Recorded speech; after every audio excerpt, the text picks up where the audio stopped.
community pet park, I dragged Caleb to the pet store to pick out some gifts. This cowboy bow tie is cool. I hold the bow tie up to Caleb's neck. I feel like you have ulterior motives since you're using me as a model here. Not at all. You're overthinking it. Alrighty, then I'll just find you a model that's around the same size as your average pet. It can wear those accessories instead. With a casual flick of his finger, Caleb makes the auto shopping assistant that had been following us float up in front of me. Otto is not a pet and does not provide dress-up services. It doesn't even have a neck. How can it wear a bow tie? But it's nice and round. Maybe a head could work.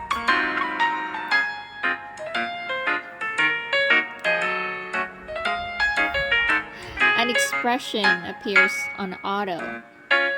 In a display of resistance, its ears flatten back against its head. Otto said it's not a pet, but it looks just like a puppy when it's scared. Yes! Keep those ears back. Now, I can put the hat on you. The round figure rolls back and forth like it's trying to escape. I can't catch it no matter how hard I try. Wait, you two like our store's products, right? Otto has decided to let you participate in our store's secret event. Complete the shopping challenge and you can take the products home. That's more fun than playing dress-up with Otto. Not to mention, this event is a collaboration with the Animal Shelter's charity competition. You'll be giving back to the community. Kind-hearted participants can also donate any extra products to the shelter and sign up as competition volunteers. What do you think? Can you let Otto go now? Caleb and I exchange a glance. Then we tap Otto. Go on, lead the way.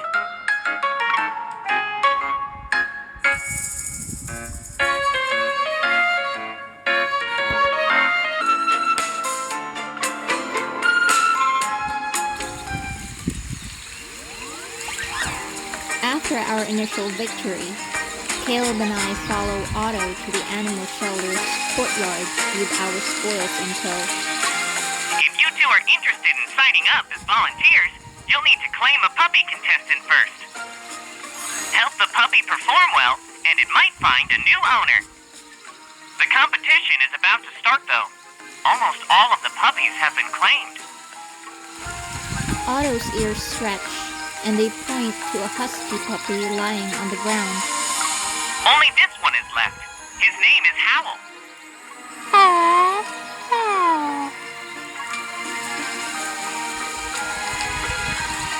He keeps howling. I'd say his name really suits him. Howl lifts his head and sniffs, his blue eyes lingering on us for a moment before he curls back into a ball. He looks healthy and is young. Why did no one claim him? The volunteers who worked with him think he's too introverted. He might not be very cooperative during training. However, the supposedly introverted Howl is now excitedly sniffing Caleb's phone charm. You only put this on me after we left the supermarket. And it already caught his attention. But no matter how Caleb tries to entice him with the charm, he stays put. Not daring to come closer, Howl wags his tail and paws at the ground. We use all kinds of treats and toys to ease his wariness, but nothing works. He's probably used to seeing this stuff. He doesn't think we're serious. We need a more patient approach to show we're sincere. I could have sworn we brought that brush from the store.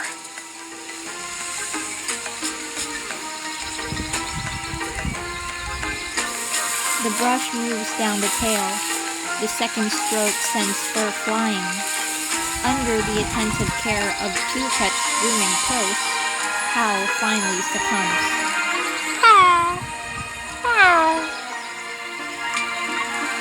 See? He's very affectionate. There must have been a misunderstanding when others rejected him before. He missed a lot of people. Maybe he was waiting for us so he could enter the competition.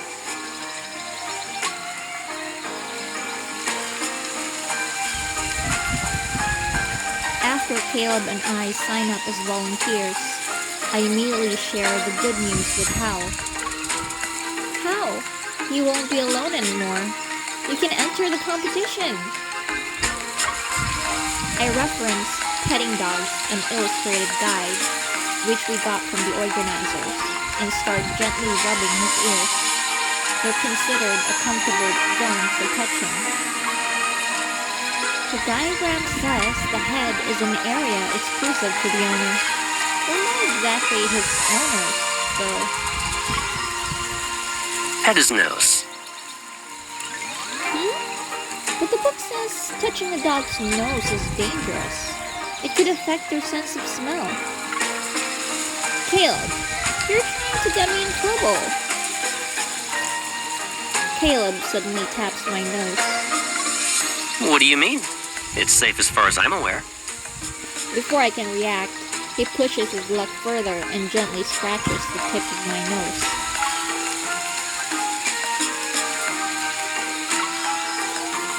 I rest my arm on Caleb's arm, then I scratch his nose. Do you have to copy everything I do? You enjoy mimicking people, huh? I learned that from you. Caleb is the real copycat here. He always imitates the way I talk. Ooh, true. I did say, oops, I didn't get anything when we were playing with the claw machine. To think you remember it so well. After we're done fooling around, I shove the guide into Caleb's hands. You'd better do your research on dogs. If you make Hal angry, I won't save you.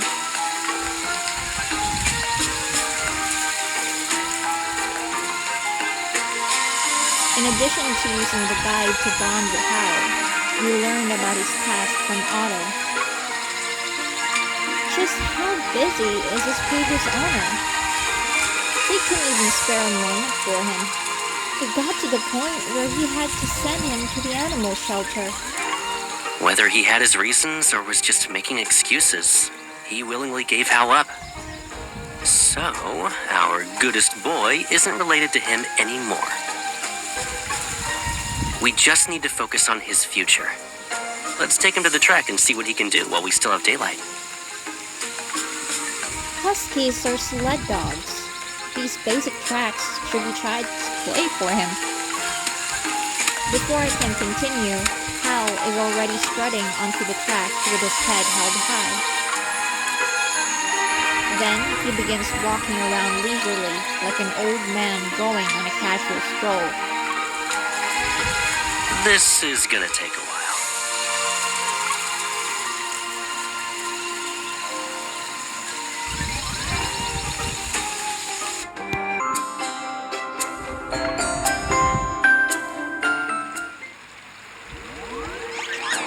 After our rocky start, the animal shelter staff suggested we build a foundation of trust with our puppy by letting him go on walks.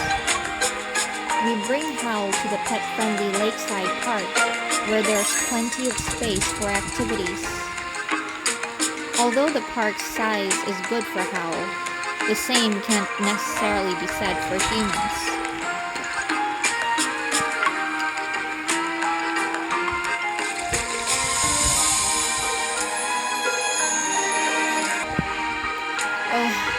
Are we here to walk the dog, or is the dog walking us? Thanks to him, Hal walking around the park counts as squeezing in some exercise. When Hal finally settles down, we take that chance to sit and rest. I knew huskies were energetic. But Howl's on another level. We probably look like a pair of balloons he's dragging around to passersby. He was so wary of the shelter before. I didn't expect him to be this excited in a new place. Maybe he never got a chance to go outside and socialize with other dogs. The leash in my hand jerks around. Despite my exhaustion, I have no choice but to let Howl play around for a bit. Since his previous owner said he didn't have time, he probably never brought Hal to places like this either. No wonder his reactions are intense.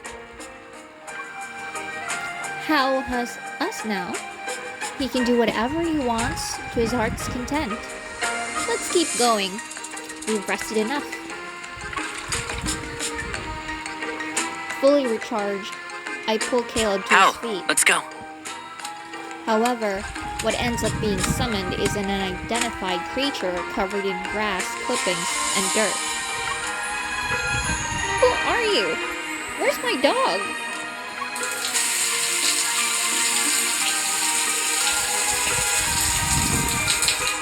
Fortunately, the park is equipped with a self-service pet washing station.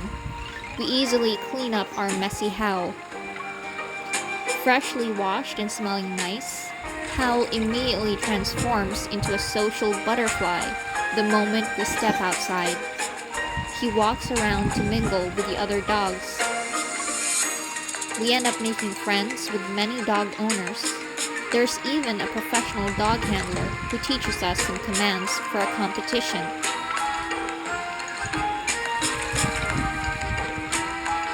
We learned those commands, but the dog handler said they probably won't work on huskies. Yeah, sled dogs are unique. They always have to rely on their own judgment to deal with emergencies and blizzards. So as far as genetics are concerned, they won't always obey. Did you research this beforehand? I did some homework. If you already knew the commands wouldn't work on Howl, then why were you focused on learning them? As long as something isn't impossible, it's still worth a try. Besides, I've seen plenty of things with worse odds actually happen. Considering your current track record, you're being too modest. You survived situations where there shouldn't have been even a chance of making it out.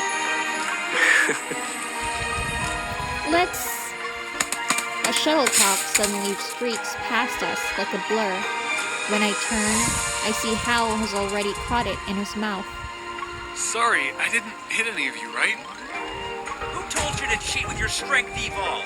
Why did you hit it that far? Good catch, Hal. As if remembering something, Caleb seizes this chance to try out the commands for direction, running, and passing. He learned them for Howl.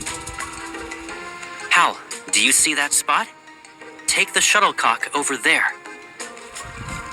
He's doing it. The wind picks up by my feet, and a gray blur shoots out of my sight. Is this really Howl? He's listening to your commands. I wanted to try it since he was eager to catch the shuttlecock. I'd say it's an unexpected discovery. Thanks. Your dog is really smart. Howl returns from the court, rubs up against our legs, and jumps around excitedly. I happily reward him with a chew stick. Everyone says huskies don't follow commands, but Howl is an exception. Now we don't have to worry about the competition. Genetics are part of nature, but environment is part of nurture. I wouldn't be surprised if he's obedient because he was abandoned. He might be afraid of being left behind again. Maybe his previous owner said something like, "If you don't listen to me, I'll leave you," multiple times. And in the end, he actually followed through with it. Caleb gently pets Howl's head, and Howl wags his tail in response. Now that Howl has met us, he'll never hear those words again. I can guarantee it. I crouch, take Hal's paw, and press it with my hand as our little paw print promise. Why are you only making a promise to yourself? What about me? I can vouch for you too. But you need to provide some evidence. Caleb leans down and pinches my cheek. You need to check my score. I thought I could skip that part. How can I go easy on you in front of Hal? Now then, Mr. Caleb, tell me about your history so I can calculate your score.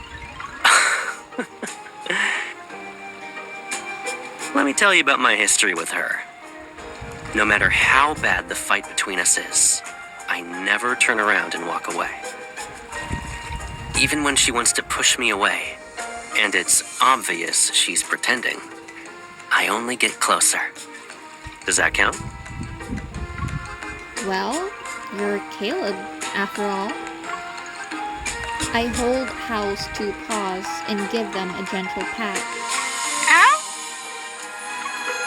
You met the minimum requirements, but you still have to do more to earn my full endorsement. Keep it up. It looks like Caleb saw this coming. He's amused. I thought he would obediently accept my verdict, but while I'm feeling smug, he unexpectedly picks me up. I still have to work on it. I'm pretty sure this will increase my score faster. You're cheating. Ugh, fine. You pass. So I'll vouch for you. Caleb lowers his head toward Hal, who's wagging his tail. We still need to promise him that we'll give our all in this competition. We won't let him down.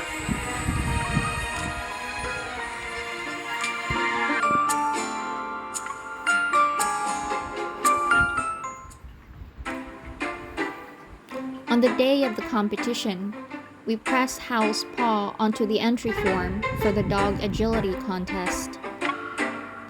Hal should still remember those special hand signals we used during training, right? If he forgets and stands there, I'll use my Evol to carry him. Like when you cheated in the bamboo copter competition we had as kids? If Hal actually starts flying, Lincoln will be buzzing with headlines about a stray dog turning into a wanderer. Cheating? Otto has detected a sensitive keyword. When did you get here? We were warning our puppy to not cheat. The competition schedule has been released, and you're in the second to last group. Let Otto see who's with Howl. Ollie, yes, that one over there. Following the direction Otto's ears are pointing in, we see only one dog in the waiting area. Oh, it's that border collie. Wait, a border collie? Yep. Border collies have a reputation that can strike fear into the hearts of puppies. I watched during Border Collie competitions. competition videos. They're basically like martial arts masters. They can move without leaving behind a trace and glide with perfect grace. We can't be disheartened before the competition starts. Hal is a good boy. Of course. Look how hard he's tugging that chew toy right now. When it comes to tackling the course later, he definitely won't back down.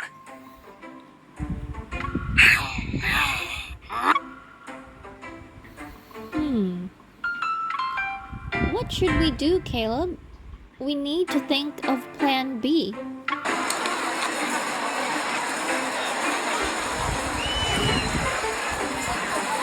Fortunately, we're competing later, so we still have time to watch other competitions and learn from them. Right now, the flyball contest is being held. On the two straight tracks, the Westie on one side bounds forward with lightning speed. Meanwhile, the Pomeranian on the other struts with the confidence of a supermodel. This Pomeranian is treating the racetrack like a runway. There's a huge speed difference. but the Pomeranian is getting plenty of cheers. Looks like graceful puppies are also popular. This isn't a professional competition. It's just using racing to give dogs a chance to show off. As long as Hal can win over the crowd, it'll be good. After watching the competition for several minutes, we've witnessed an amazing diversity of dogs. There's a Maltese that looks like a sentient mop thoroughly cleaning the field, and a chubby corgi that got stuck in a tunnel. These popular dogs have their own outstanding qualities. Hal has... Did you forget? He has a stronger sense of curiosity and desire to explore compared to the other puppers.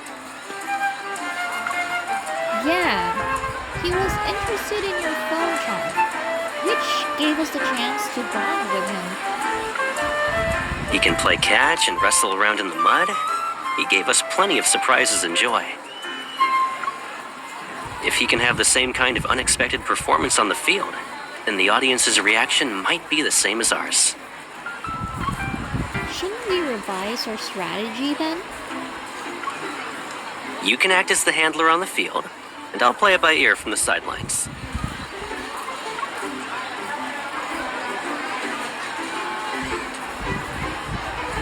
Before Hal's official debut, Caleb hands his necklace over to me for safekeeping and tidies himself up.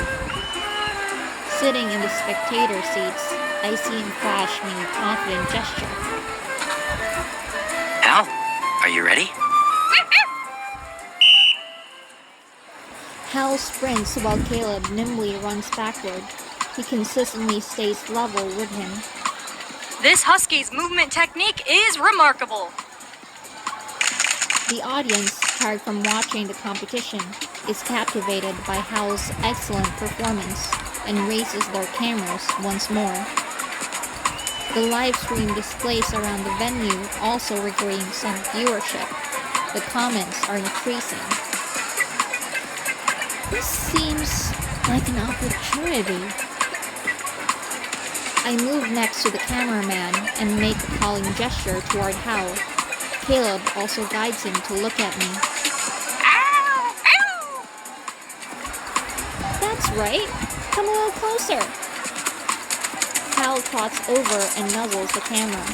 The screen displaying the live stream shows his adorable face.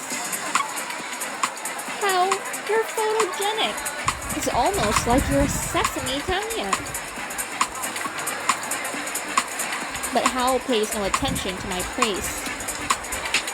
Half of his face is pressed against the lens as if he's trying to figure out what's inside the camera. When this scene is captured on camera, it looks like Hal is holding a magnifying glass to observe humans. We now have an interlude. Look at this photogenic pupper. Now all the cameras are focused on him. We're waiting for this frontline journalist to bring us a report.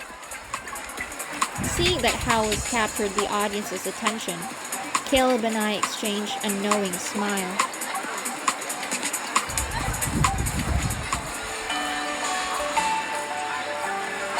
Our overall time was delayed, so we didn't win any awards, but we gained something more substantial. When the competition ended, I checked the broadcast. There were tons of comments from people who want to adopt Hal.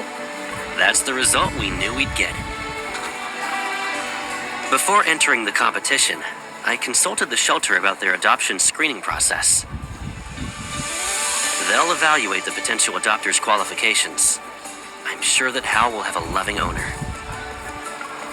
Hal suddenly starts thrashing around in my arms. Then he jumps to the ground and scampers away.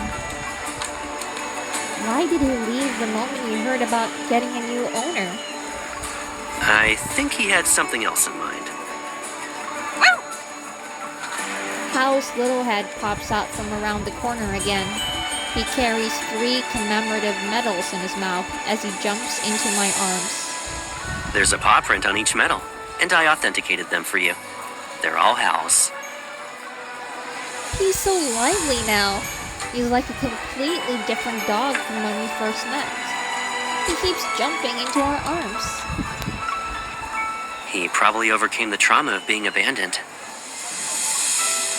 Compared to the competition's results in finding him a new owner, I think this is the most special thing we've accomplished. I scratch Hal's belly, a spot he only exposes to humans he trusts the most. Other people weren't willing to give Hal encouragement and love, so we gave him as much as he needed. Life needs these things to flourish. Otherwise, it's bound to lose its vitality.